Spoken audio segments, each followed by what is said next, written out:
Paano ko nga ba nagawa ang anay finish nito mga idol? So yun palang finish niyan. Naghalo nga pala ako dito ng semento. Kailangan pala medyo malabnaw siya. At gumamit rin ako ng basahan dito. Ito nga pala ang ginamit ko dito.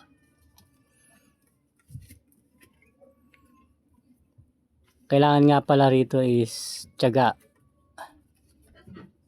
At syempre, kailangan hidot-dot-dot mo lang to.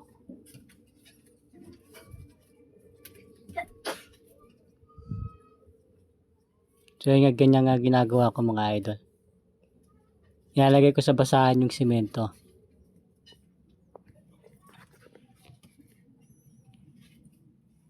So yun nga.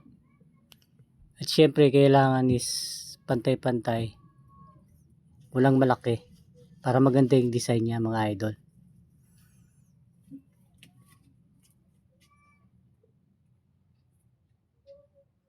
Kailangan nga pala dito is ano pala. Papatigasin pa tong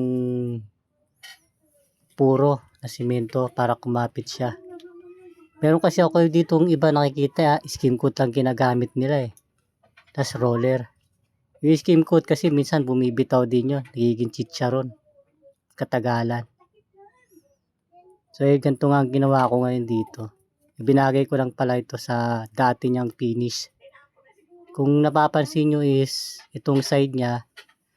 Meron na talagang finish yan na anay finish. So ayan, ganyan nga ginawa ko para magparehas lang talaga.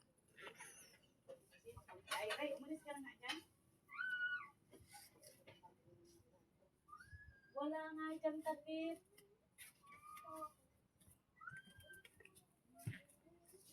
Yun nga. So yun na puno ko ng lahat. Pinatigas-tigas ko muna ito.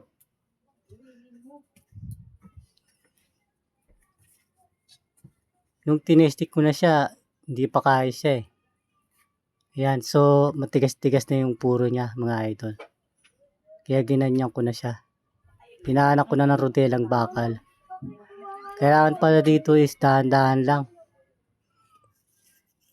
Kasi pag binigla siya, may papayad lahat ng puro niya. Kung mapapansin nyo dito mga idol, pumantay na nga yung puro na yun na nilagay ko na. Naging anay finish na yan mga idol. Dahan-dahan nga lang pala ang hagod ko dyan. Yan na palang pinakang finish niyan. Palike at share naman ang aking video kung nagustuhan mo mga idol. Salamat nga pala.